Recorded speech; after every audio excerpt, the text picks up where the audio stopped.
brigade numéro 8 se prépare et commence le combat contre les Syriens dans le nord de Ramat Golan. À 11h30, début du combat. À 18h30, c'était le feu. 7 heures de combat et la guerre est terminée. C'est la fin de la 7e année. Comme il est dit, la 6e année, il y aura des bruits, la 7e, ce sera la guerre, et à la fin de la 7e, le Mashiach vient. Qu'avons-nous dit au Saint béni soit-il, avons-nous dit au Saint béni soit-il, merci beaucoup pour tout ce que tu as fait. Avons-nous dit, ce jour, Dieu nous l'a fait, allons nous réjouir. Les Arabes se sont enfuis en laissant leurs chaussures. Le Waqf ne s'attendait pas à ce que Moshe Dayan leur recherche, et il lui a donné les clés du mont du temple, il ne s'attendait vraiment pas. Et seulement 7 heures en finir avec le front syrien, 24 heures et demie avec le front jordanien, Shrem en 2 heures, Jénine en 1 heure. Pour sortir ma tête Yosef du tombeau de Yosef, ça a été un combat de 13 heures qui a échoué. Et là, nous ne remercions pas le Saint béni soit-il. Mais nous avons dit, ce sont nos bombardiers, ni plus ni moins, c'est tout. Mais remercier le Saint béni soit-il, non, c'est trop demandé.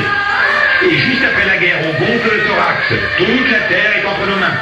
Gaza, Jéricho, Shrem, Sanour, le tombeau de Joseph, le Sinaï, le tombeau de Rachel, le mont du Temple, rien ne manque. Dire merci au Créateur du monde, non, c'est difficile. Par contre, on remercie Tsahal. Les drapeaux de la victoire flottent dans tout le pays avec les généraux de Tsahal qui défilent et Israël croit en Tsahal. Et qu'en est-il des remerciements au Saint béni soit-il?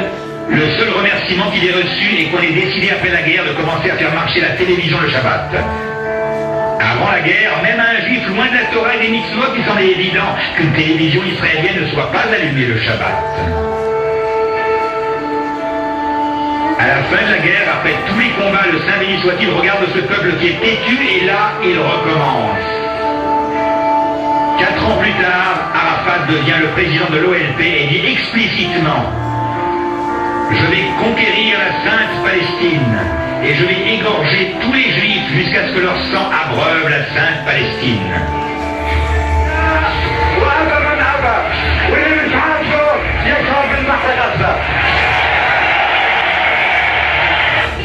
Le Créateur du monde attend la réaction du peuple d'Israël qui ne comprend toujours pas les allusions.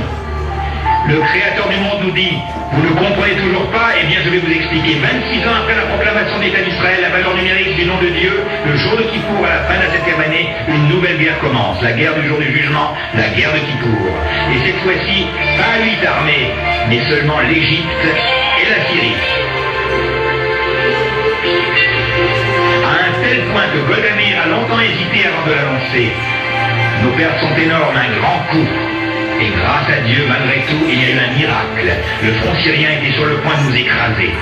Et Mekabacha, Avigdor Karalani, la troupe Zvika. Les Syriens se sont avancés jusqu'à la rangée de collines de Ramat Golan à Gesher-Not Yaakov. Et là, ils se sont arrêtés. Pourquoi se sont-ils arrêtés? Pourquoi n'ont-ils pas avancé plus que ça? Dans le butin syrien, on a retrouvé des amis civils. Les Syriens ont promis qu'ils entreraient à Dieu ne plaise et qu'ils prendraient leurs filles. Les commandants syriens leur ont dit: prenez avec vous des amis civils et allez à Yafo, à Tel Aviv, à Haïfa et Tibériade. Mais il y a eu un miracle. Ils se sont arrêtés sur la rangée de collines de Ramat Golan. Et Avigdor Karalani raconte: je suis tout seul avec 3 tanks. J'ai arrêté 150 tanks syriens. La guerre du jour du jugement, au moment où l'homme s'isole avec son Créateur, au moment où le Saint béni soit-il a dit à ses enfants: mes chers enfants, je veux vous délivrer. Au moment où tout le monde était dans les synagogues et maisons d'études, au moment de la prière de Neila, au moment du service des Kohanim. Car vos pensées ne sont pas comme les miennes. Les Égyptiens ont pensé attaquer Israël le jour de Kippour et ainsi remporter la guerre. Mais c'est juste l'inverse qui s'est produit. C'est précisément le jour de Kippour où nous étions les plus vigilants. Tout le monde était dans les synagogues et criait: c'est la guerre, c'est la guerre. Avons-nous remercié le Créateur du monde? On a commencé à le remercier. Le peuple d'Israël a commencé à comprendre l'avertissement et les mouvements de repentir ont fait leur apparition. La Yeshiva, Dor HaChaim, Dor Sameach, Machon Meir et bien d'autres, les gens commençaient à réfléchir. Et ils voyaient le nom de Dieu dans la guerre du jour du jugement.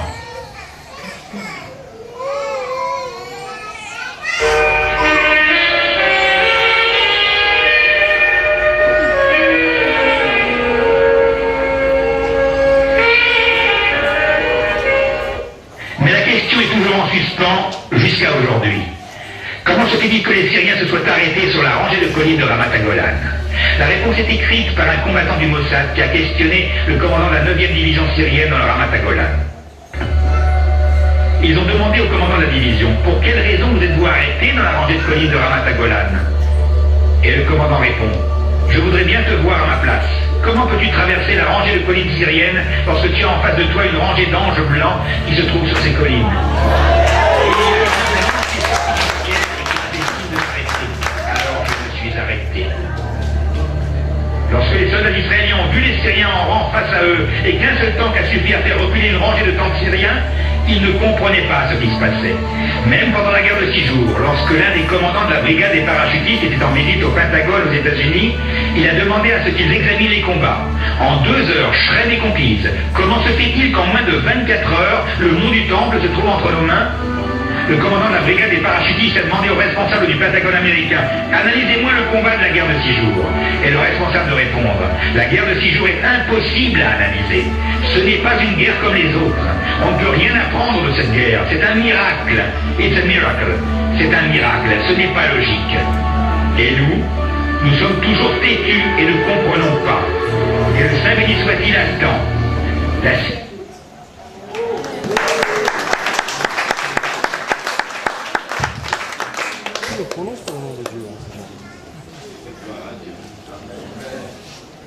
Vous voyez comment le Seigneur est à côté de son peuple, mais son peuple ne comprend toujours pas.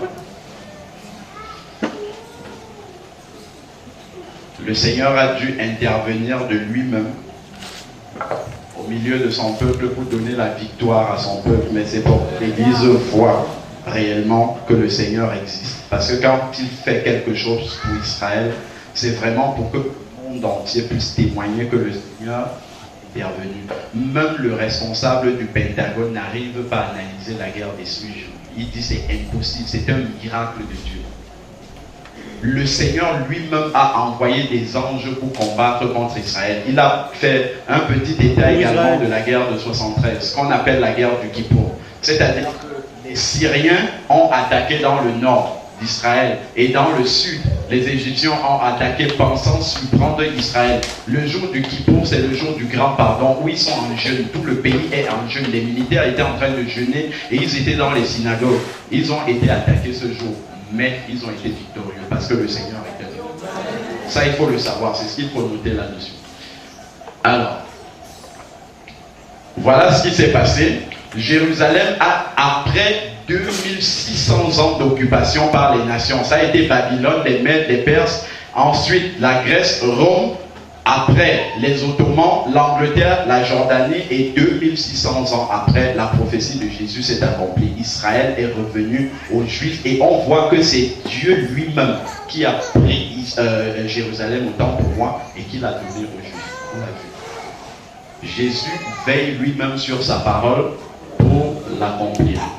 Et ce verset dit, je le rappelle encore, je vous le dis en vérité, cette génération, celle qui voit Jérusalem revenir aux mains des Juifs, ne passera pas tant que les choses n'arrivent. Les deux prophéties qu'on vient de voir, création de l'État d'Israël et Jérusalem revenant aux Juifs, sont les deux seules vraies prophéties qui prouvent que le Seigneur revienne. Ce sont les deux prophéties incontestables. À partir de 1967, où Jérusalem revient au peuple juif, Jésus peut revenir à tout instant.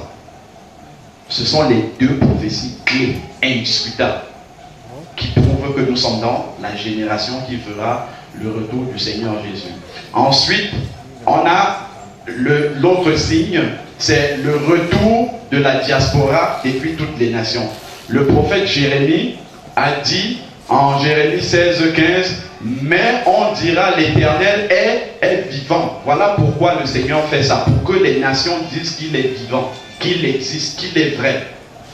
Lui qui a fait monter les enfants d'Israël du pays du septentrion, c'est-à-dire du nord, et de tous les pays où il les avait chassés, je les ramènerai dans leur pays, le pays que j'avais donné à leur père. Donc on a le retour de la diaspora après la création de l'État d'Israël. De 1948, date de la déclaration de l'État d'Israël, jusqu'en 2010, il y a eu une immigration massive dont le Seigneur disait ils seront dispersés dans toutes les nations. Il y a plus de 3 millions de Juifs qui sont retournés dans leur pays en provenance des 5 continents, près de 140 pays. Retour de la diaspora. C'est ce qu'on voit, c'est l'accomplissement parfait du verset de Jérémie qu'on a vu. Bon, ça n'apparaît pas très clairement. Là, on a un tableau justement du retour de la diaspora juive chez eux, avec les versets, les prophéties à l'appui. Donc de 1882 à 1903, il y a eu une première vague d'immigration en provenance de Russie, soit 25 000 juifs. Ça, c'est l'accomplissement parfait de Jérémie 16 au verset 15. Parce que quand vous prenez la carte d'Israël, le pays qui est directement au nord, le septentrion, c'est l'extrême nord d'Israël, c'est la Russie. 25 000 personnes. Ensuite, deuxième vague, 40 000 personnes en provenance de la Russie et de la Pologne. On le retrouve dans Ésaïe 46, verset 6. Vous pouvez le noter. Ensuite, on a l'immigration en provenance des pays arabes. Ézéchiel 11, 17 en parle. Ensuite, en provenance de l'Iran également. 125 000 en provenance de l'Irak, notamment au travers de l'opération Ezra et Néhémie. Ezra et Néhémie. On a les versets également. Parce que le Seigneur dit dans Ésaïe 11, 11, je pense qu'on peut même d'ailleurs lire ce verset. Ésaïe 11, 11.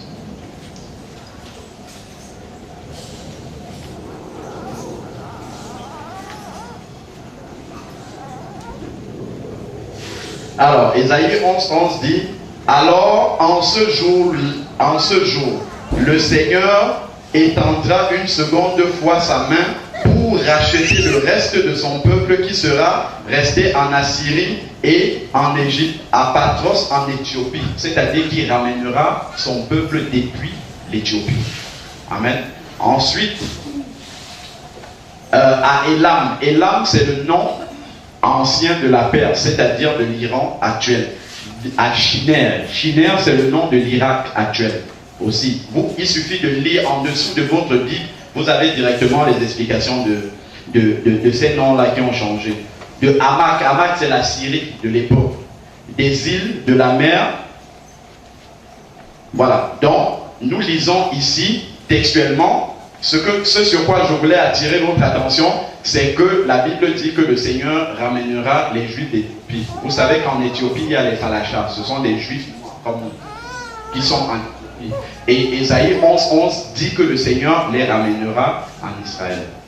Et ça, on va le voir en image aussi, comment ça s'est accompli. Les Juifs éthiopiens qui retournent dans leur pays. Au travers, c'est ce qu'on voit, il y a eu une première opération Moïse, où justement le Mossad a organisé l'expatriation des Juifs d'Éthiopie pour les ramener dans leur pays. Dans ça, on peut le voir directement, également l'accomplissement parfait de ces prophéties bibliques.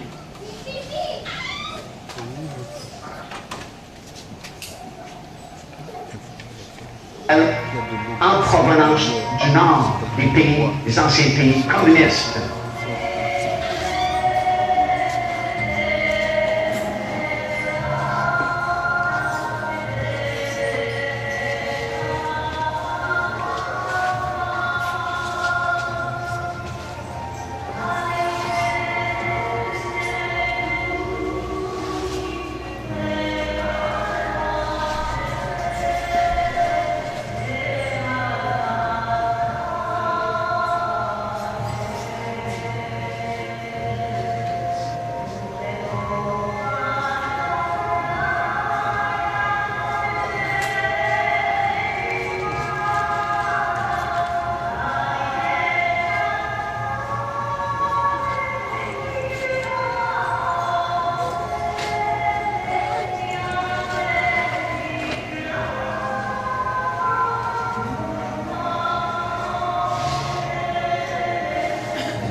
Il y a juste un verset, on va repartir rapidement en vidéo et aussi.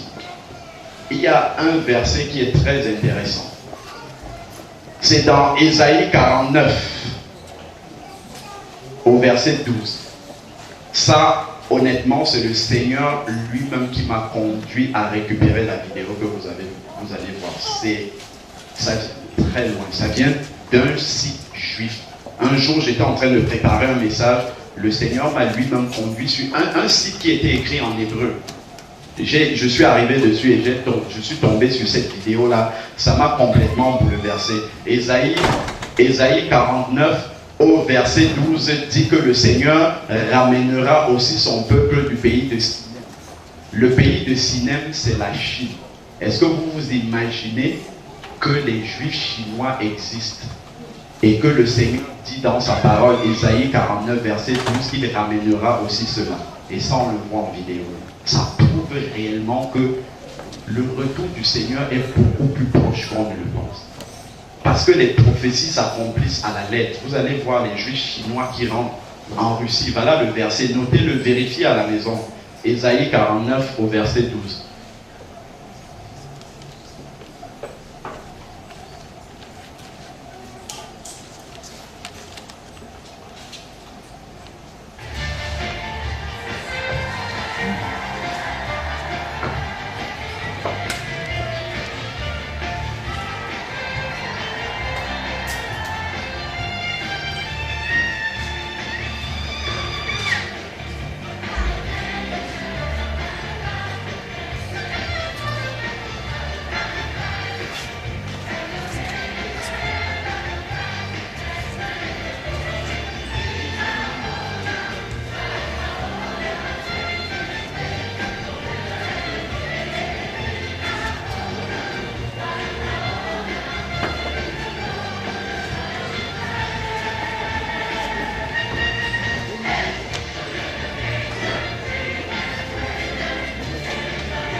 C'est un Dieu qui se manifeste dans les moindres petits détails et qui accomplit les prophéties qu'il a promis aussi en détail. Donc ça c'est le verset dont je parlais tout à l'heure. Le Seigneur nous dit aussi dans Ézéchiel 48 qu'il ramènera les 10 tribus d'Israël dispersées et que dans le royaume du millénium à venir, Ézéchiel 48 nous parle de la disposition des différentes tribus sur l'espace de Jérusalem. Il y a aussi une vidéo qui montre la tribu de Manassé qui a été retrouvée. C'est un peuple indien qui vit dans le plus profond de l'Inde là-bas et qui a gardé l'authenticité juive. Là où ils étaient, ils pratiquaient le judaïsme depuis près de 3000 ans. Et le Seigneur les a ramenés en Israël. Les chrétiens doivent savoir ces choses-là. Mais il faut aimer pour que le Seigneur nous révèle. Les chrétiens doivent le savoir. C'est avec des choses comme ça que vous pouvez prouver aux païens que votre Dieu existe réellement.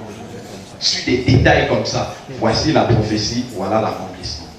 C'est comme ça qu'on prouve aux gens qui ne croient pas en la parole de Dieu que Dieu existe véritablement.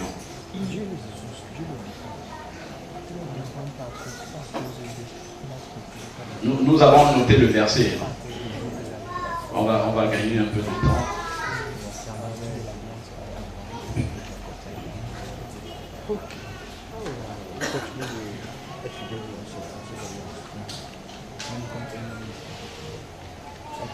Accueillons la tribu perdue d'Israël.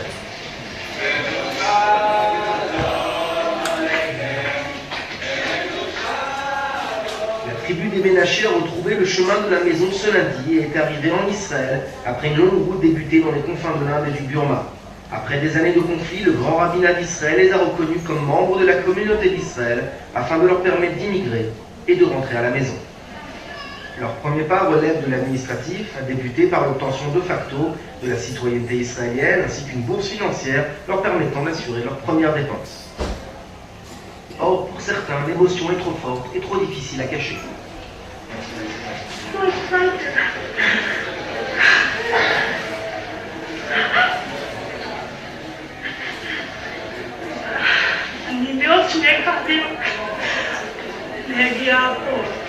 Après près de 3000 ans d'errance, les enfants indiens de la tribu perdue de Ménaché sont en chemin pour le centre d'intégration, où ils chanteront la joie qui les accompagne sur le chemin de suite.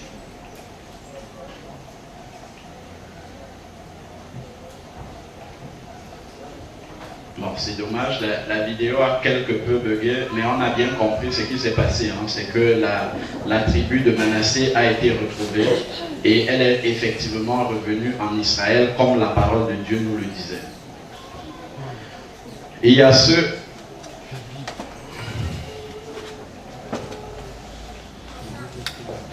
ce verset également de la parole de Dieu qui se trouve dans Ésaïe 43 du verset 5 au verset 6. Ne crains rien car je suis avec toi, je ramènerai de l'Orient ta race et je te rassemblerai de l'Occident. Je dirai au septentrion, c'est-à-dire à l'extrême nord d'Israël, donne. Et au midi, ne retiens pas, fais venir mes fils des pays lointains et mes filles des extrémités de la terre. Ce verset-là a été accompli à la lettre par ce monsieur que vous connaissez tous.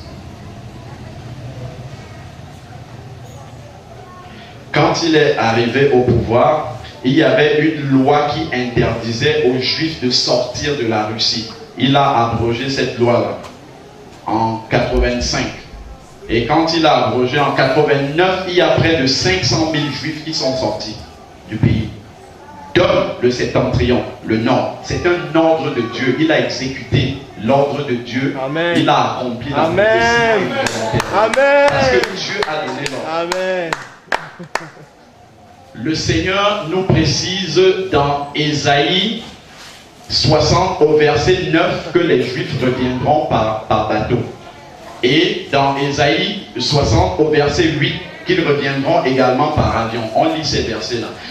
La prophétie biblique est tellement précise. Alléluia. Tellement précise. Il dit, qui sont ceux-là qui volent comme des nuées, comme des colombiers vers leur colombier.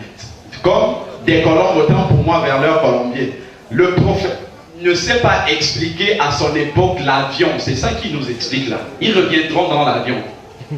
Et on a vu tout à l'heure la vidéo qui est passée. Les Juifs qui revenaient d'Éthiopie, de Russie, ils sont revenus en avion. En bateau également, je vous ai montré une photo précédemment où les Juifs sont rentrés en bateau. Vous avez entendu parler de l'Exodus. C'est un bateau juif justement qui ramenait les Juifs en bateau. Il y a un verset aussi dont je voulais vous parler. Je ne sais pas où je l'ai noté. C'est un verset qui se situe dans dans Jérémie 21, 8. J'ai l'impression que... Voilà, c'est ça. Jérémie 31 au verset 8. Il dit, voici, je les ramènerai du pays du septentrion, du nord. Je rassemblerai des extrémités de la terre. Parmi eux, il y aura l'aveugle, le boiteux, la femme enceinte et celle en travail. Et c'est une grande multitude qui revient ici. Parmi les Juifs éthiopiens, les Falachas, quand on les ramenait en Israël, parmi eux, il y avait des femmes enceintes. Et il y a 3 femmes qui ont accouché dans l'avion. Il y aura la femme en travail. Accomplissement parfait de la prophétie. C'est vérifiable. Les Juifs ont écrit là-dessus. Accomplissement parfait de la prophétie. Ça, il faut le savoir. Il faut savoir que le Seigneur est vrai. Il accomplit la prophétie telle qu'il l'a annoncée d'avance à son peuple. Ensuite, un autre signe chez Israël, le Seigneur nous dit que dans la fin des temps, Jérusalem sera une pierre pesante sur tous les peuples. C'est-à-dire que tout ce qui affecte Israël, tous les problèmes qui se passent en Palestine là-bas concernera toutes les nations de la terre. ça aura une influence sur toutes les nations de la terre. C'est pour ça que depuis tout petit, les images d'Israël, du Proche-Orient, ça défile à la télé. Depuis quand j'étais tout petit jusqu'à aujourd'hui, ça n'a pas changé.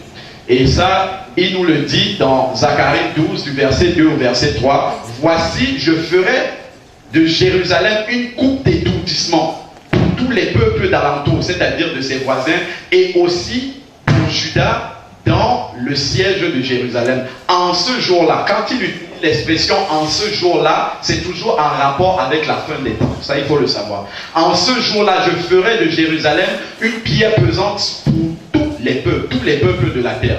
Tous ceux qui soulèveront seront meurtris. Attention aux peuples qui se liguent contre Israël. Vous touchez directement au Seigneur. C'est ce qu'il dit. Et toutes les nations de la terre s'assembleront contre elle. Alors, comment est-ce que cela se manifeste? Je vous ai dit, il faut suivre attentivement ce que les hommes politiques disent, parce que ça nous donne des orientations, justement. Ça nous donne des clés pour comprendre la parole de Dieu. Quand tu t'assois pour regarder la télé, il ne faut pas simplement regarder les images, suivre ça discrètement avec l'esprit ailleurs. Déjà, il faut regarder la télé avec discernement, c'est la première chose. Et quand tu suis une émission, quand tu suis le journal télévisé, il faut que dans ta tête, les pages de ta Bible soient en train d'être tournées. Si tu vois quelque chose qui t'interpelle, il faut que tu relis ça à la Bible pour comprendre ce qui se passe. Voici ce que le président Sarkozy dit. Il préparait le sommet de 2009 à Pittsburgh du G20. Le 26 août 2009, il réunit les ambassadeurs de France des pays du monde pour préparer ce sommet. Voilà ce qu'il dit. Je voudrais cependant dire un mot du conflit du Proche-Orient. Je conteste l'idée que ce serait un conflit régional. Ce conflit concerne le monde entier et il est temps de régler ce conflit. Et Zacharie nous disait, ça sera une pierre pesante pour tous les peuples du monde. C'est exactement ce qu'il nous dit. Souvenez-vous de Caïphe. Il faut qu'un meure pour tous. Il est saisi par le Saint-Esprit pour donner des indications aux chrétiens. Faites attention, nous sommes dans les temps. Soyez sur vos gardes car je vous ai tout annoncé d'avance. Voilà. Le problème du Proche-Orient est un problème, c'est un conflit mondial. C'est un conflit qui impacte tous les habitants de la terre. Le président Obama, juste après avoir pris le pouvoir, seulement sur son intention de résoudre le problème du Proche-Orient, on lui a décerné le prix Nobel de la paix sur intention. C'est un problème tellement épineux qu'on a dit, si toi tu veux te mesurer à ça d'avance, on te donne le prix Nobel de la paix. Parce que ça a dépassé tout le monde. Mais par contre, ce qu'il faudrait savoir, c'est que le problème israélo-palestinien n'est pas un problème charnel, il n'a pas de solution charnelle. C'est un problème spirituel. C'est le problème entre Ismaël et Isaac. Donc, seul Jésus a la solution au problème israélo-palestinien. Tous les hommes les plus puissants de la terre peuvent essayer d'y apporter des solutions, ils n'arriveront jamais. Tant que le prince de la paix ne pose pas ses pieds sur la terre, jamais ce conflit ne peut être résolu, parce que la Bible dit que seul Jésus va résoudre ce conflit. Ça, il faut le savoir. Et les grands de ce monde n'ont pas le privilège, comme vous et moi, de le savoir. Ils essayent de résoudre un problème qui est insoluble humainement possible. Parce que ça a commencé quand il n'existait pas. Donc, je vous passe les détails. Ismaël, le Seigneur, Abraham a demandé au Seigneur de bénir Ismaël. Notez simplement le verset. Et la parole de Dieu nous dit au travers de Genèse 25 du verset 12 au verset 18 que justement Ismaël a donné naissance à 12 princes. Et le monde arabe est issu de ces 12 princes-là. Ça, il faut le savoir. Donc, c'est Ismaël, les Arabes sont la descendance d'Ismaël et Israël est la descendance d'Isaac. Donc, c'est la chair et l'esprit qui s'affrontent à l'intérieur de nous. C'est l'image de ce conflit-là. Le combat entre la chair et l'esprit dans le corps de l'être humain s'arrêtera quand Jésus reviendra. C'est pour ça que ce conflit-là ne s'arrêtera aussi que quand Jésus reviendra. Ça aussi, ça nous ramène à nous-mêmes. Alors, il y a un autre passage qui est très intéressant à voir, c'est dans le psaume 83, c'est un psaume prophétique, ça il faut le savoir aussi, un psaume messianique. Car voici, tes ennemis s'agitent, ceux qui te haïssent lèvent la tête, ils forment contre ton peuple, c'est-à-dire contre Israël, des projets pleins de ruses, et ils délibèrent contre ceux que tu protèges. Venez, disent-ils, exterminons-les du milieu des nations, et qu'on ne se souvienne plus du nom d'Israël. Les peuples arabes veulent éradiquer Israël de la carte du monde.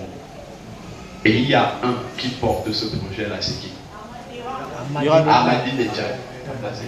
C'est lui qui veut accomplir cette prophétie-là à la lettre. Et on a assisté justement, dès la création de la nation d'Israël, tous les peuples arabes autour se sont ligués pour détruire Israël.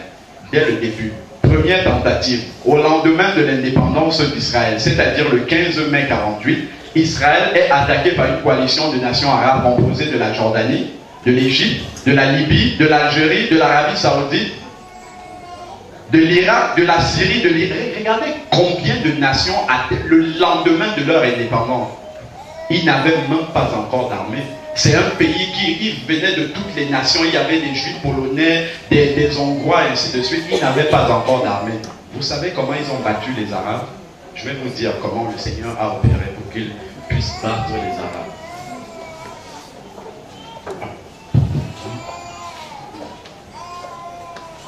Ça, c'est un monument qui représente une arme de guerre qui s'appelle la Davidka. C'est une espèce de gros char qui a été utilisé par les Juifs lors de cette guerre-là. C'était leur seule arme lourde. C'est une arme qui fait beaucoup de bruit, mais qui n'effraie pas l'ennemi, qui ne fait rien. Mais quand ils ont utilisé cette arme-là, il a commencé à pleuvoir immédiatement. Comme ça faisait beaucoup de bruit et qu'il pleuvait, les Arabes se sont souvenus de Pearl Harbor. Parce que quand on avait bombardé Pearl Harbor, la pluie a commencé à tomber.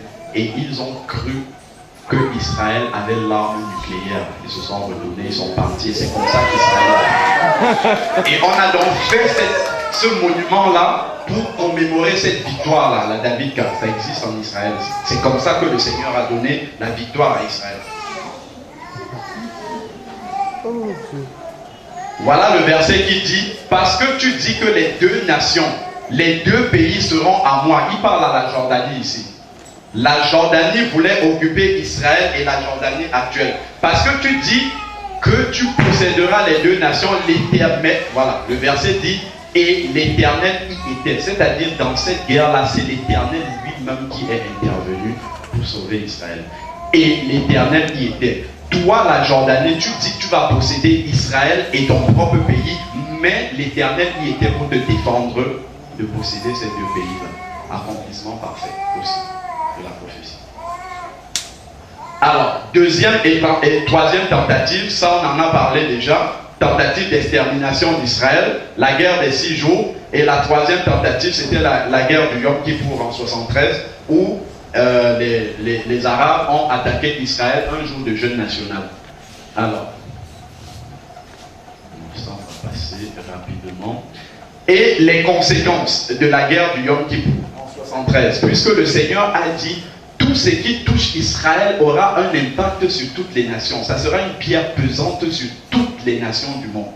Voilà quelle en a été la conséquence de cette guerre-là. En réaction au soutien des Américains à Israël, les pays arabes ont décidé le 17 octobre 1973 de faire un embargo pétrolier. Et ça a impacté toutes les personnes jusqu'en Afrique qui ont des voitures. C'est-à-dire, le fait que les Américains ont soutenu Israël, ça a entraîné un embargo pétrolier de la part des nations arabes. Et ça a impacté, affecté toutes les nations du monde entier qui utilisent le pétrole et l'essence. Le Seigneur dit, Israël sera une pierre pesante pour tous les peuples, pour toutes les nations dans le monde. Vous avez parlé d'Ahmadinejad. Le 25 octobre 2005, il se tient à la tribune des Nations Unies Et voilà ce qu'il dit à propos d'Israël. À propos du droit d'existence d'Israël, ce régime qui occupe Israël doit disparaître de la page des temps. Il forme, le psaume 83, il forme des projets pour exterminer Israël des nations. C'est exactement le mot, l'expression qu'il a prononcée. Jérusalem doit disparaître de la page des temps. C'est exactement. On dirait qu'il lit la Bible avant de d'écrire son discours.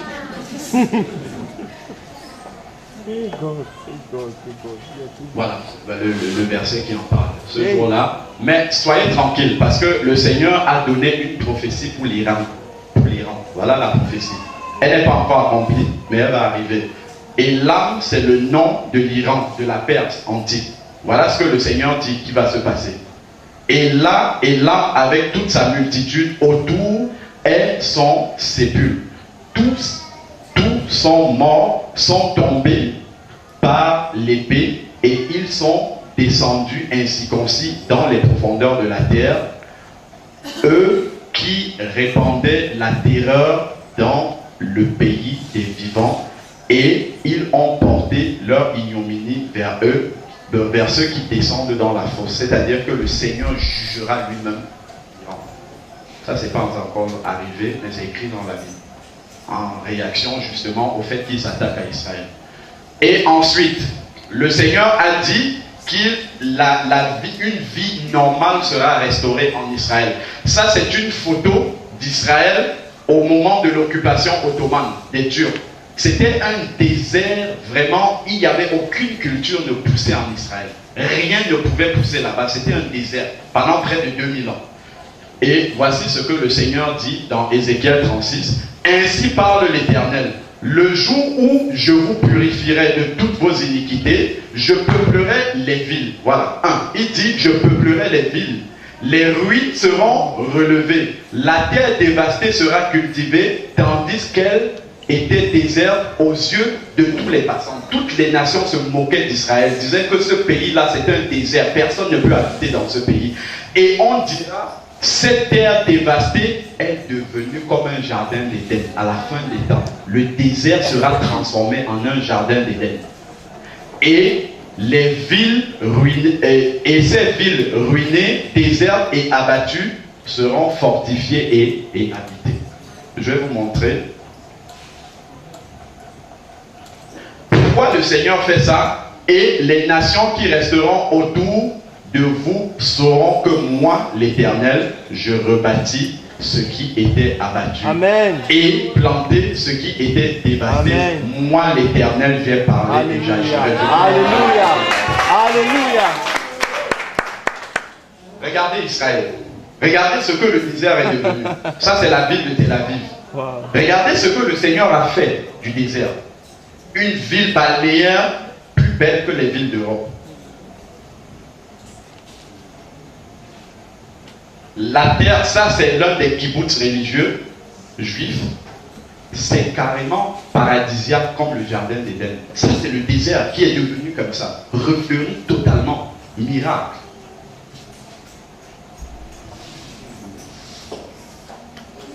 Il y a le verset qui dit que les villes seront fortifiées. Qu'est-ce que ça veut dire une ville fortifiée? C'est une ville protégée. Regardez ça. Ici, à Jérusalem-Est, nous avons un mur de séparation qui a été construit. C'est la fortification de la ville. Accomplissement à la lettre. La ville sera fortifiée. Voilà un mur, justement, de séparation. À l'époque des Romains, quand on disait qu'une ville est fortifiée, c'est parce qu'il y avait des murs qui étaient élevés et qui protégeaient la ville. Voilà le mur. On peut le voir. Accomplissement prophétique à la lettre également. Il dit également que le désert va refleurir. Ça aussi, on peut le voir. J'ai des vidéos qui en parlent. Je pense qu'on va sauter ça. Il nous parle également d'un autre signe, la signature des traités de sécurité. Ça aussi, c'est un signe de la fin des temps que l'on retrouve d'abord dans Daniel 9, 27. Il nous dit que l'Antichrist et son gouvernement à la fin fera une alliance avec Israël.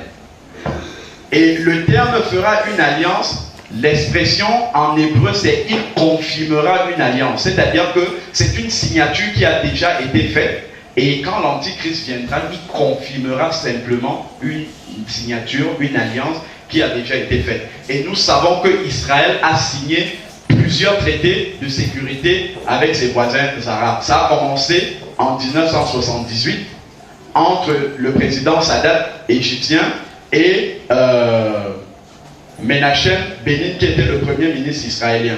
Donc c'était les premiers accords de Camp David. Ensuite, on a eu la signature d'un autre traité entre Arafat et Rabin.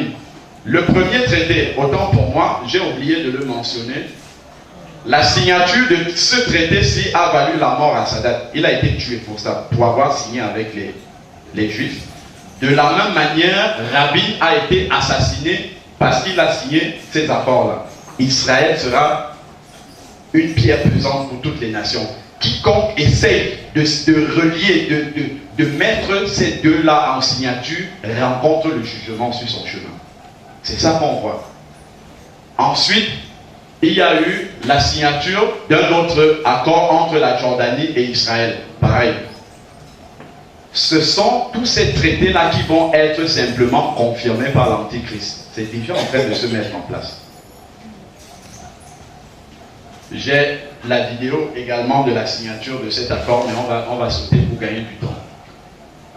Alors, un autre signe chez Israël, c'est la reconstruction du troisième temple. Vous savez que Salomon a construit le premier temple, il a été détruit, les Juifs ont été amenés en déportation à Babylone, puis ensuite un deuxième temple a été construit au temps d'Hérode, et c'est lui qui a été détruit en 70. Et la parole de Dieu nous dit qu'à la fin des temps, il y a un nouveau temple qui va être construit à Jérusalem. Et ça, les chrétiens doivent le savoir et surveiller comment ça avance. Alors, dans Apocalypse 11, du verset 1 à 2, je vais résumer, je ne vais pas lire. La parole de Dieu demande Jean dans sa vision. Nous sommes déjà au temps de l'Apocalypse. Jean qui est rendu dans le ciel, l'ange lui dit, va à Jérusalem mesurer le temple. Or, le temple a été détruit en l'an 70 et l'Apocalypse a été écrit en l'an 95, c'est-à-dire qu'il n'y a plus de temple à Jérusalem. Mais l'ange demande à Jean d'aller mesurer le temple qui est à Jérusalem. Ça veut dire qu'au temps de la tribulation, il y aura un temple à Jérusalem. De la même manière, le Daniel 9, 27 qu'on a dit, qu'on a lu tout à l'heure, dit que lorsque Israël aura signé son alliance avec l'Antichrist, dont il est question ici, l'Antichrist fera continuer les sacrifices et les offrandes. Or, vous savez que depuis la destruction d'Israël, les sacrifices n'ont plus lieu, parce que le seul endroit où les Juifs peuvent offrir les sacrifices est dans le temple. Mais la Bible dit que les sacrifices vont cesser, ça veut dire qu'ils ont repris à un moment. Donc il faut qu'il y ait un temple pour que les sacrifices reprennent. Et Paul nous dit dans 2 Thessaloniciens 2 à 4 qu'avant le retour de Jésus, il faut d'abord que l'Antichrist aille s'asseoir dans le temple de Dieu et se déclarer Dieu. Donc il faut que ce temple-là existe. Et en fin de compte, il nous dit dans Zacharie 16, et ma maison sera rebâtie. Donc le temple juif sera effectivement rebâti. Et les Juifs sont dans une grande ferveur pour rebâtir leur temple. Qu'est-ce qu'ils ont fait? Ils ont créé justement des écoles pour former les futurs prêtres, pour refaire les sacrifices comme il y a 2000 ans. Ça existe, il y a deux ou trois écoles. Ils ont refabriqué à l'identique, tel que c'est écrit dans Exode, Lévitique, etc. Les ustensiles qui étaient utilisés dans le temple. Ils ont tout refabriqué à l'identique pour préparer la reconstruction de ce temple-là. Ils ont formé près de 500 prêtres juifs. Et en 1947, il y a un bédouin. Ce sont des gens qui élèvent justement des bovins dans le désert, qui recherchaient une de ces brebis.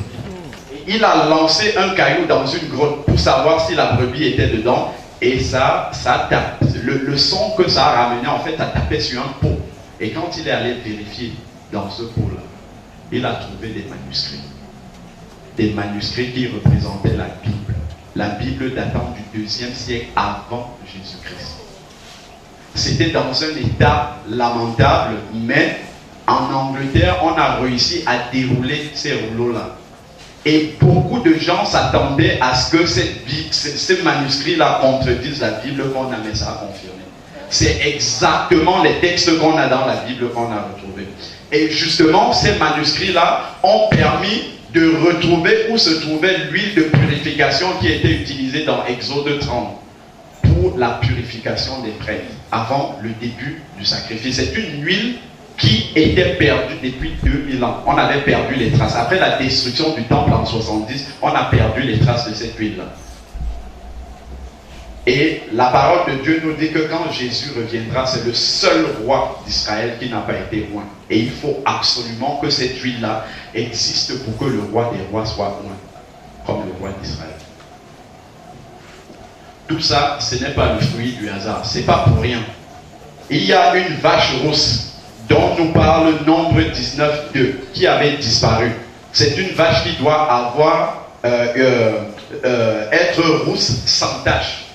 Elle avait disparu totalement.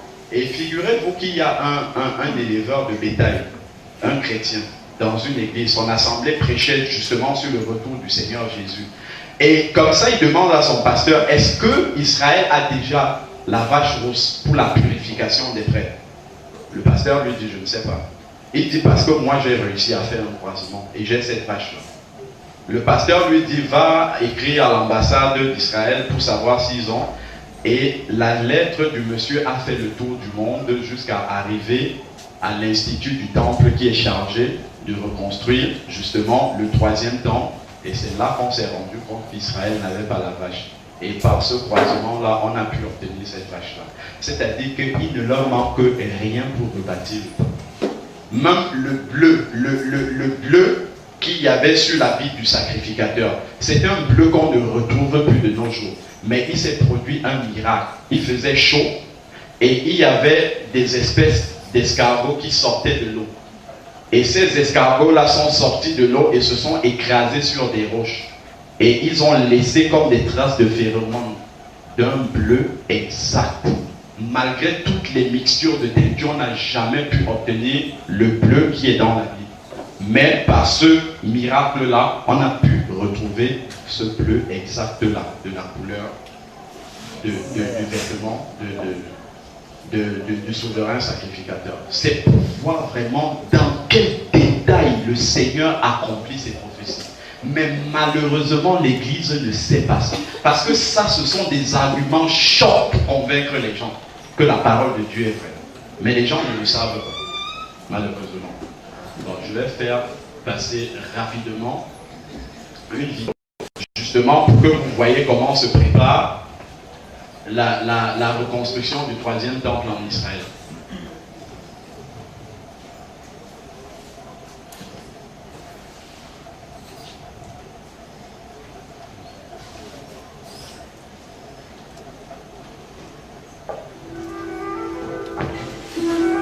C'est au cœur du quartier juif de la vieille ville de Jérusalem, et en face de l'esplanade du temple, qu'est installé le Machon Emikdash, l'institut du temple de Jérusalem, anciennement appelé musée du temple.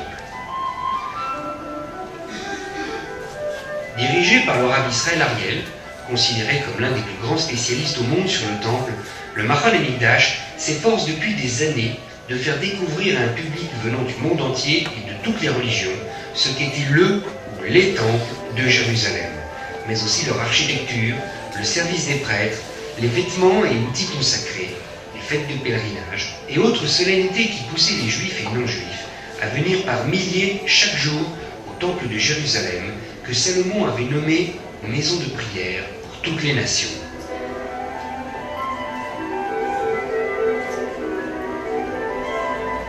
Pour ce faire, l'Institut du Temple a fait réaliser des schémas, des gravures illustratives, des tableaux et des fresques, ainsi qu'une maquette du Temple de Jérusalem. Mais plus encore, grâce à des donations, l'Institut du Temple a reconstruit à l'exact et dans les matériaux identiques certains des objets du Temple de Jérusalem, comme les pelles et les fourches, les misrakim en or et en argent, les outils pour la menorah, les fioles d'huile, les vases en or pour les libations d'eau et de vin, les encensoirs et le cœur en cuivre.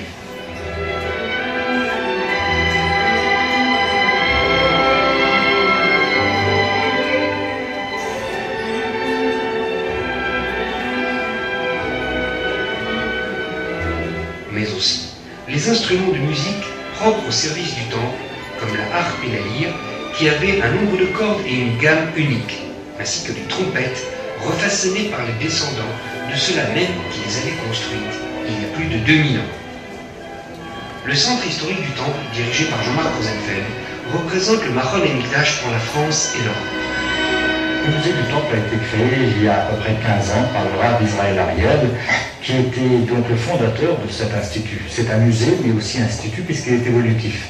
Il avait imaginé, pour le plus grand public possible, de montrer par des images, par des photos, et par des artistes peintres venant de l'Est, donc de Russie, mais également d'Israël, ce qui se passait à l'intérieur du temple. Comme je le disais souvent, les gens viennent pleurer pour les pierres et finalement ils ne connaissent pas ce qui se passait à l'intérieur. Et le Rav Israël Ariel a imaginé justement de montrer au public le plus large ce qui se passait à l'intérieur pour le rendre vivant et que ce ne soit pas une histoire du passé mais une histoire présente. Cette histoire présente, l'Institut du Temple et le Centre historique permettent de la vivre, en diffusant des publications dans différentes langues et en organisant des expositions et des manifestations dans toute l'Europe où le public peut découvrir des reproductions de leurs travaux sur le tabernacle du désert, le premier temple construit par Salomon et le second temple agrandi par Hérode. Mais surtout, en offrant au public un trésor exceptionnel. En plus des ustensiles ou des outils reconstruits, le Machon HaMikdash a recréé de toutes pièces les 3 objets principaux du culte se trouvant dans le sein du temple. Tout d'abord, la menorah, le chandelier à 7 branches, reconstruit selon les critères du 2e temple, en bronze, et recouvert de 50 kg d'or. Ensuite, la fameuse table des pains de proposition, en bois d'acacia recouverte d'or, avec ses moules si particuliers pour tenir 12 pains à 2 faces.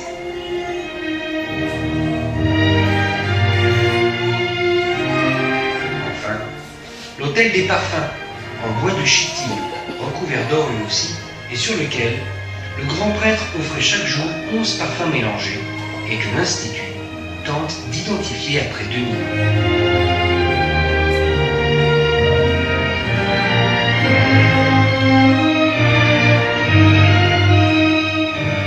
Actuellement, le Machon HaMikdash est en train de confectionner l'habit complet du Kohen Gadol, le grand prêtre. Ont déjà été offerts le pectoral et ses 12 pierres précieuses au nom des 12 tribus.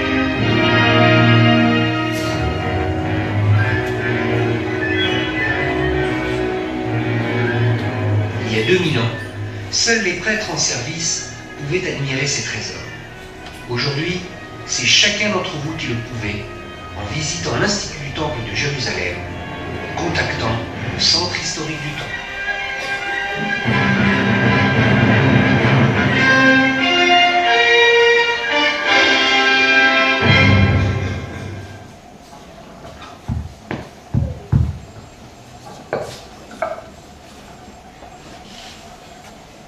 Je nous exhorte à ne pas nous patienter, on approche la fin, on est quasiment à la fin, j'ai tout fait pour essayer d'écourter l'exposé pour que l'on puisse aller rapidement à l'essentiel. Il y a encore beaucoup de choses à dire, mais je vais essayer de résumer rapidement tout ça pour que vous puissiez partir quand même avec l'essentiel. Amen. Alors, il y a un élément important. Voilà. En fait, vous savez que pour le service dans le temple, tout le monde n'était pas habilité à le faire. C'est la tribu de Lévi qui faisait le service dans le temple. Donc il a été nécessaire de retrouver qui étaient les Lévis. Lorsque les Juifs se sont dispersés sur la surface de la terre, on a dit à cette tribu-là, ne changez pas vos noms. Donc on reconnaissait les membres de la tribu de Lévi par leur nom. Mais parmi les Lévis, ceux qui étaient les souverains sacrificateurs devaient être de la lignée directe de Aaron, ce qu'on appelle les prêtres Cohen. Et il y a une découverte extraordinaire qui a été faite, publiée dans le magazine de Science. Découverte scientifique.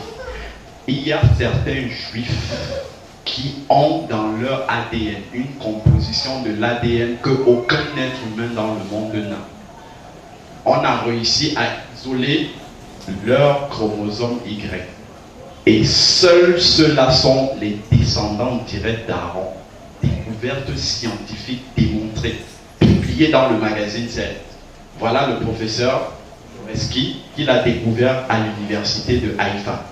Pour que l'on puisse déterminer qui sont véritablement ceux qui peuvent être des souverains sacrificateurs et faire les sacrifices dans le temple du Seigneur, qui va être reconstruit.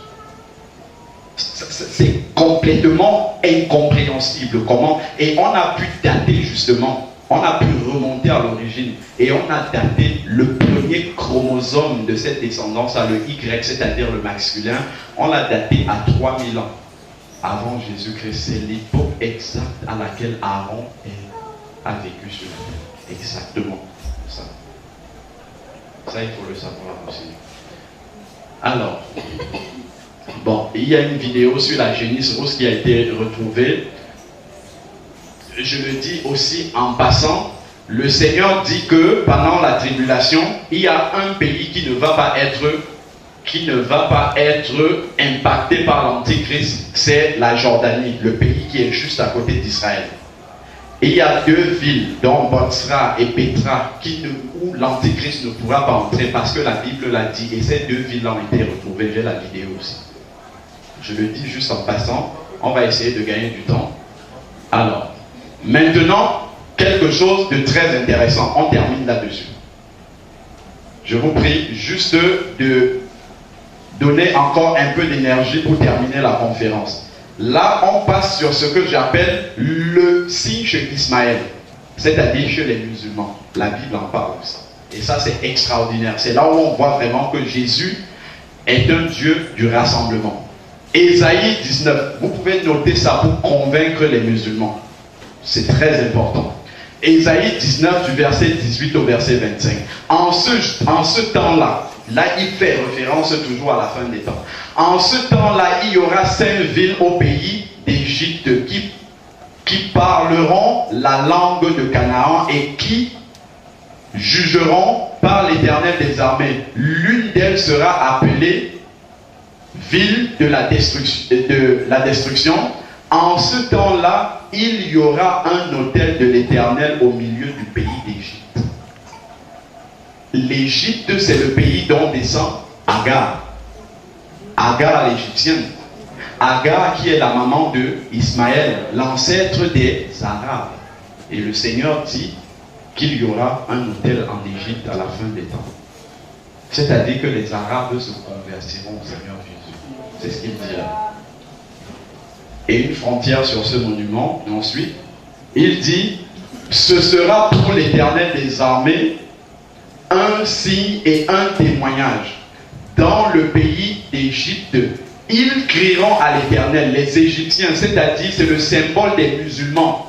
Ils crieront à l'Éternel à cause des oppresseurs et il leur enverra un sauveur aussi aux musulmans. Le Seigneur pense à eux aussi. Et il leur enverra un sauveur et un défenseur pour les délivrer. Et l'Éternel sera connu des Égyptiens, c'est-à-dire des musulmans. Il sera connu des musulmans à la fin des temps. Et les Égyptiens connaîtront l'Éternel en ce jour-là et ils feront des sacrifices et des offrandes. Ils feront des vœux à l'Éternel et les accompliront. Amen. Ainsi, l'Éternel frappera les Égyptiens et il les frappera, mais il les guérira. Et ils se convertiront. Les musulmans se convertiront à la fin des temps. C'est ce qu'il dit là. Ils se convertiront à l'Éternel qui les exaucera et les guérira. En ce même temps, il y aura une route d'Égypte en Assyrie. Les Assyriens iront en Égypte et les Égyptiens en Assyrie. Et les Égyptiens avec les Assyriens serviront l'Éternel. Les musulmans serviront l'Éternel. Amen.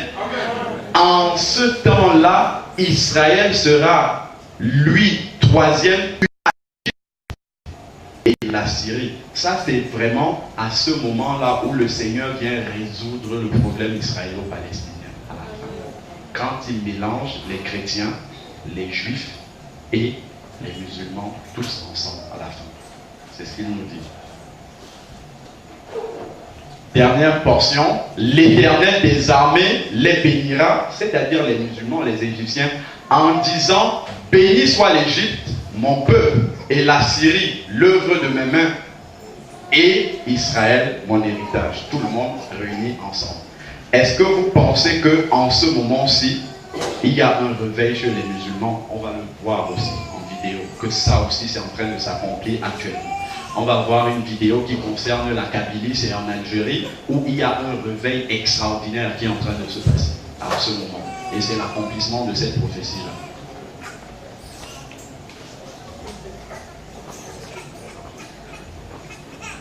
Et nous allons finir par le témoignage, un témoignage bouleversant de la conversion d'un musulman.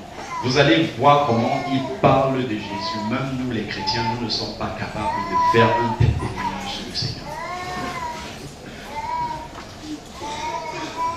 Les chrétiens qui connaissent des difficultés croissantes à pratiquer leur culte en Orient et au sud de la Méditerranée. Persécution, harcèlement, voilà un phénomène dont on parle peu.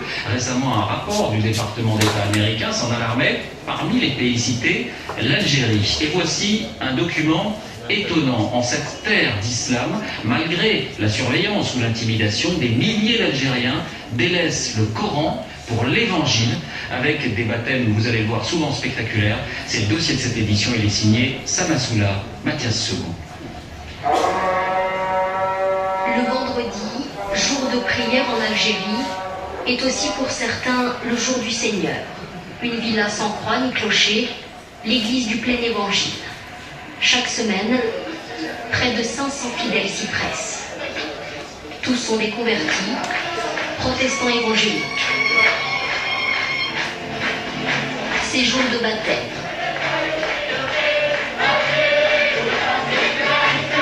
Des hommes et des femmes des musulmans vont embrasser la foi chrétienne.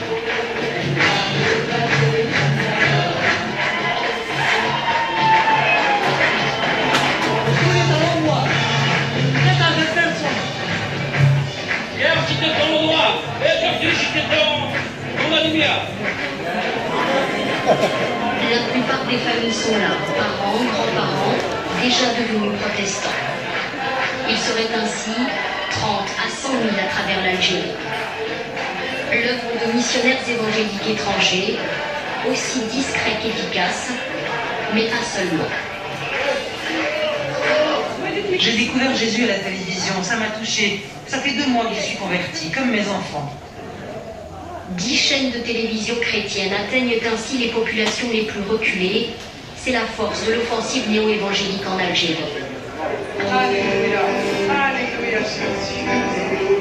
Si ces convertis-là ont choisi d'afficher leur nouvelle foi, d'autres préfèrent rester discrets. Dans l'islam, renier sa religion, c'est encourir la mort, et cela porte un nom, l'apostasie.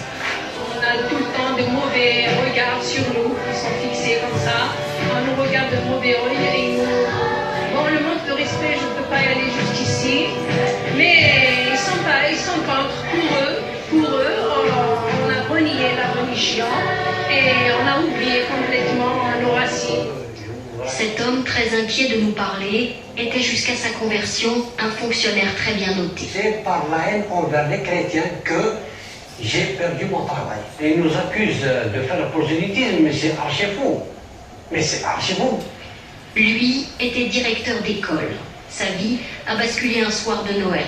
Ce soir-là, muni d'armes blanches, des gens du village ont mené dans son logement de fonction une expédition punitive. Ils l'accusaient de célébrer Noël à l'école. Son fils se souvient.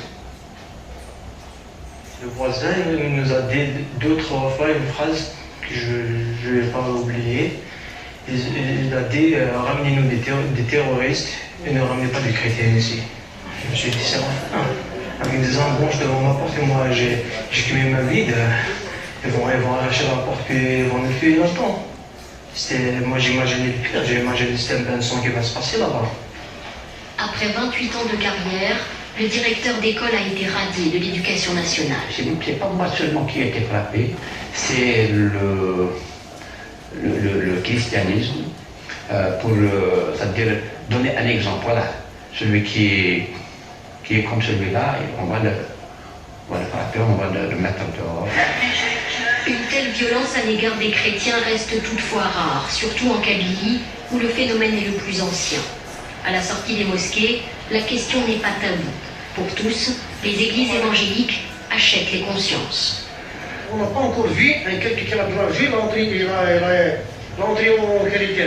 Toujours c'est des pauvres qui rentrent en christianisme. T'as compris comment? Parce qu'ils donnent d'argent. Dans des appartements, d'argent, des visas. Le gouvernement algérien qualifie le phénomène néo-évangélique de néfaste. Il a adopté une loi qui punit le prosélytisme de peine de prison. Les églises la dénoncent comme une épée de Damoclès au-dessus de leur tête. Transporter plus d'une Bible dans son sac est un délit. Eh bien bonjour à toutes et à tous. Salam alaikum, je suis très heureux d'être avec vous dans le cadre de ce petit témoignage que j'aimerais vous expliciter comment j'ai fait cette rencontre personnelle, moi musulman, avec la personne de Yeshua al-Masih, Jésus-Christ.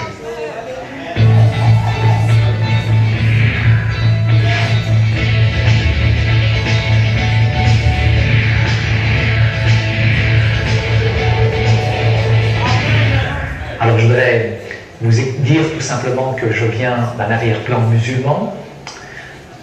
J'ai traversé la mer Rouge pour venir, c'est vrai, dans ce pays où coulait le lait, le miel et le travail, puisqu'à l'époque il y en avait. Nous avons rejoint mon père pour des raisons économiques.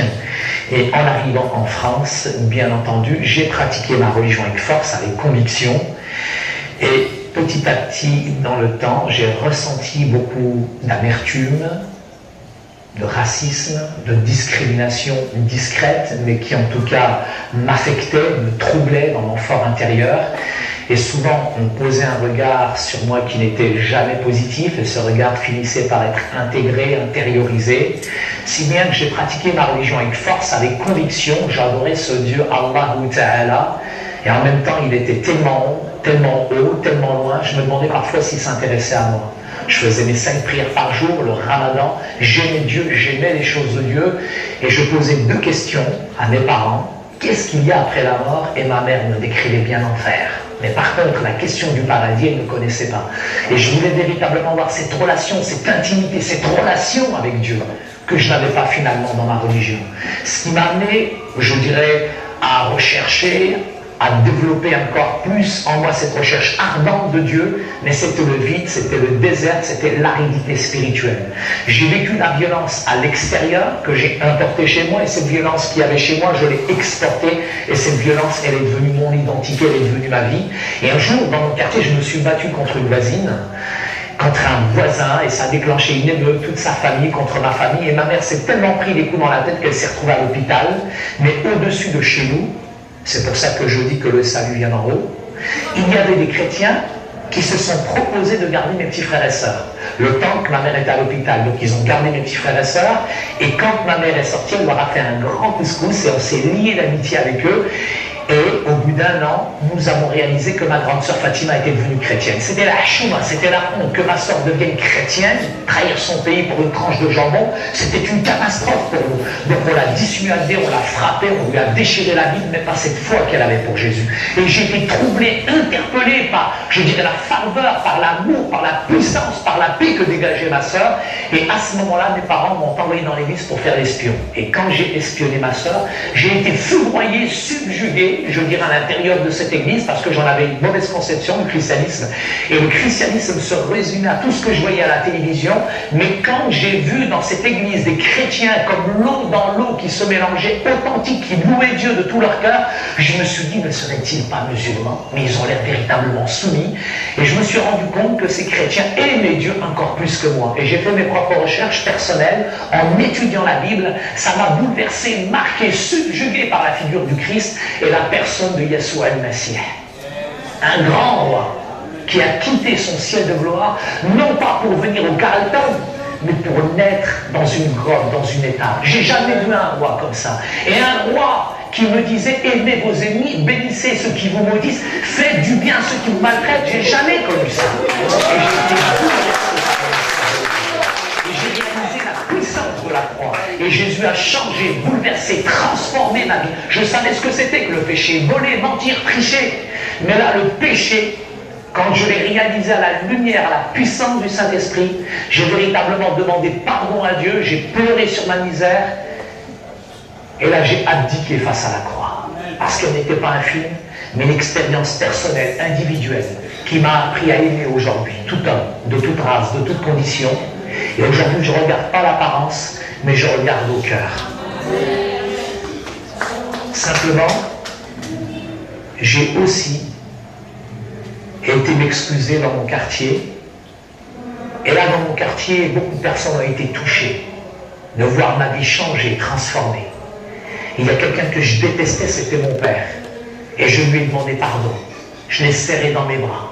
Et je lui ai dit, Père, de la même manière que Jésus m'aime, papa, je veux t'aimer. De la même manière que Jésus m'a pardonné, papa, je veux te pardonner. Et mon père a accepté Jésus dans sa vie.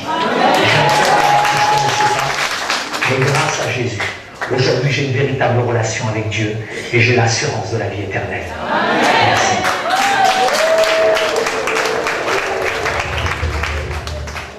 Qui que vous soyez, qui écoutez ce message, je vous invite vraiment à rentrer de ce que nous appelons une vraie repentance, qui amène à une vraie conversion et qui amène un fruit authentique dans votre vie. Dieu ne regarde pas l'apparence, Dieu regarde ton cœur, il connaît tes problèmes, il connaît tes difficultés, il sait qui tu es mieux que quiconque. Tu as été déçu, trompé peut-être par les gens dans le passé, mais aujourd'hui, si tu mets ta foi en Jésus-Christ, il peut véritablement changer, bouleverser ton cœur. Ya Rab, je veux faire cette prière en arabe.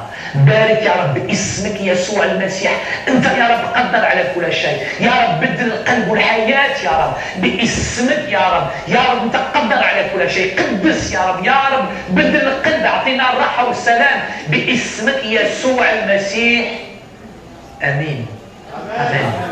Que Dieu vous bénisse abondamment.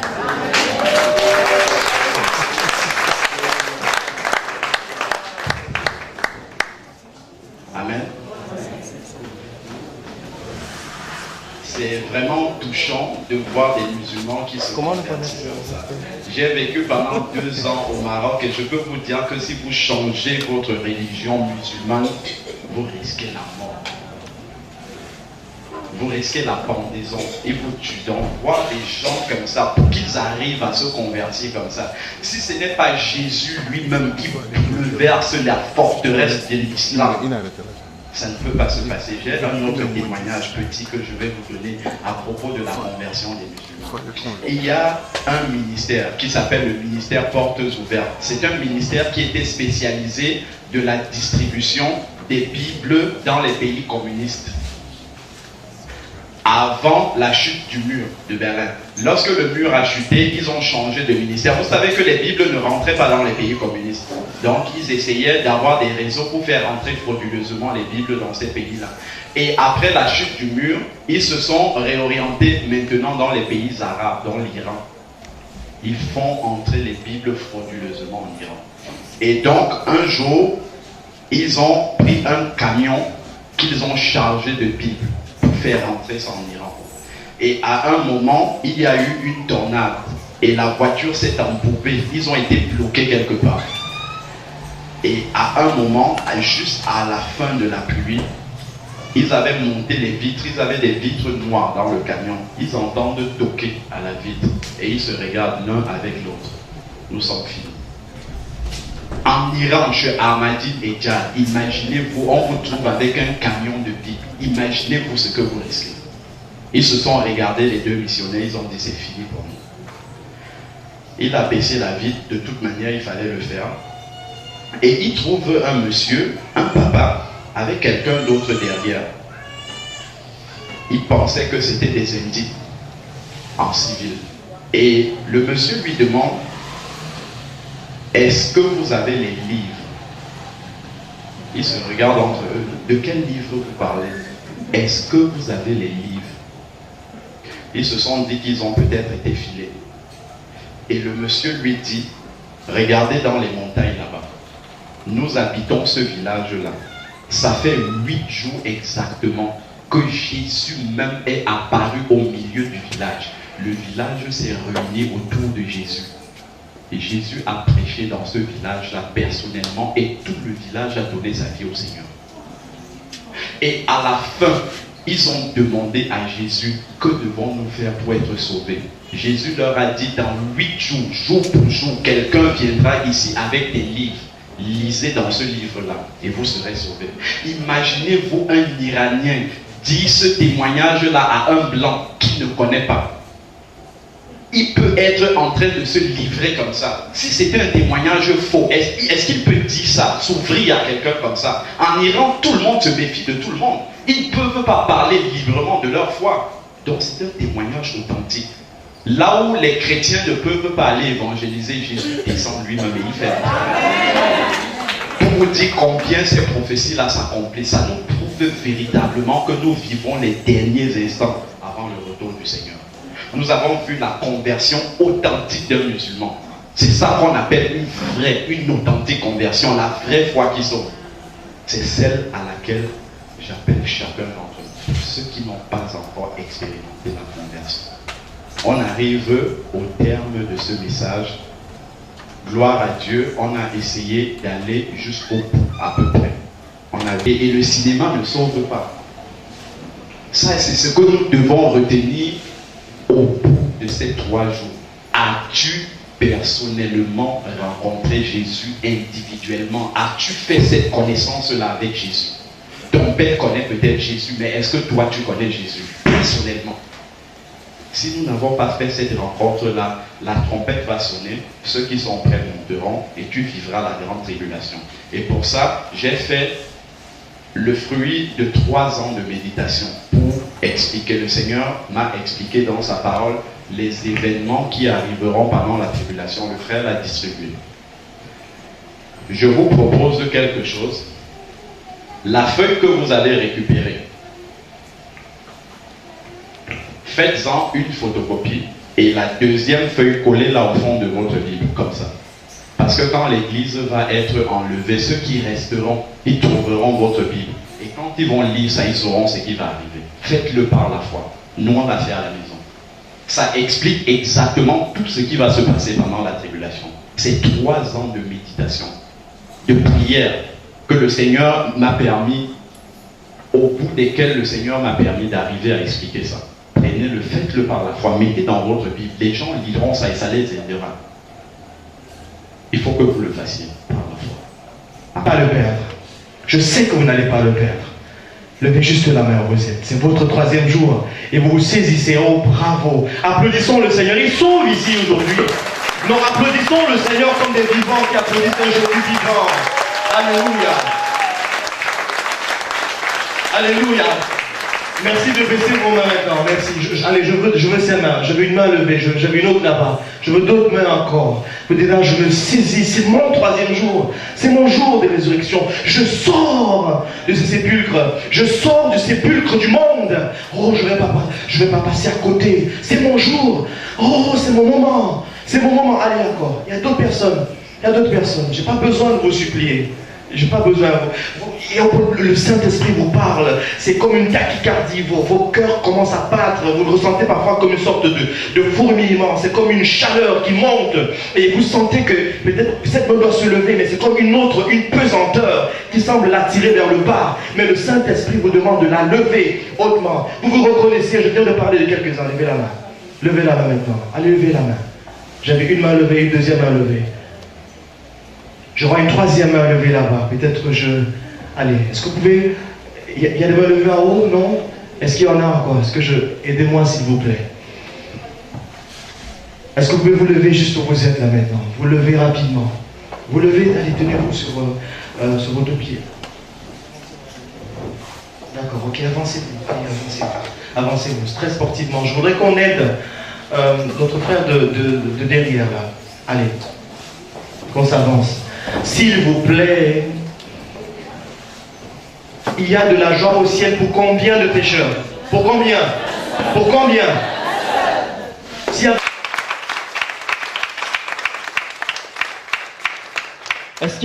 Alors dites-les au Seigneur, elles sont simples.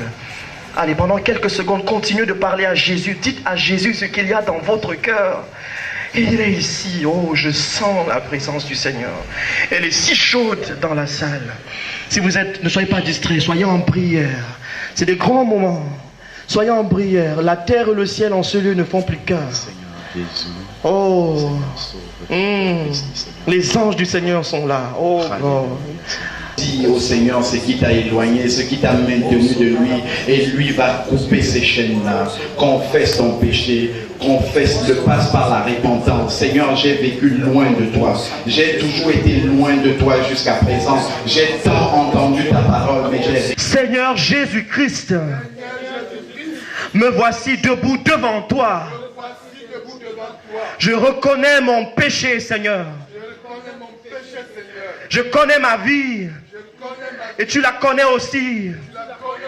Tu l'as mis à nu au devant de moi. Seigneur, je regrette sincèrement. Je te demande pardon. Seigneur Jésus, je reçois le pardon en ton nom et par ton sacrifice. Seigneur Jésus-Christ, j'ouvre la porte de mon cœur. Je te reçois comme mon sauveur et mon Seigneur personnel. Je te donne toute ma vie, Seigneur. Prends-en totalement contrôle. Que le Saint-Esprit m'inonde, me remplisse maintenant pour faire de moi la personne que tu veux que je sois. Je suis tout à toi, Seigneur Jésus, dès maintenant et à jamais. Gloire à ton nom, Seigneur. Je suis sauvé, un enfant de Dieu maintenant. Ma vie ne sera plus jamais la même et je retournerai différent. Gloire à ton nom, Seigneur. Amen. Et l'église dit Amen. Et l'église dit Amen. Et l'église applaudit le sauveur, le vivant, le ressuscité qui s'ouvre en ce lieu. Alléluia. Alléluia. Quelques personnes vont venir se tenir à vos côtés très rapidement, s'il vous plaît. Juste derrière vous, quelques personnes. Une personne. Attaché à la croix pour moi, attaché à la croix pour moi, attaché à la croix pour moi.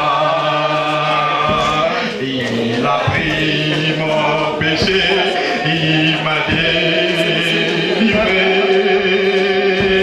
Attaché à la croix pour moi, attaché à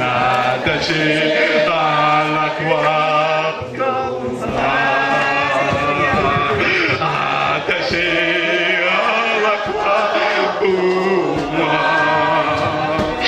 Il a pris.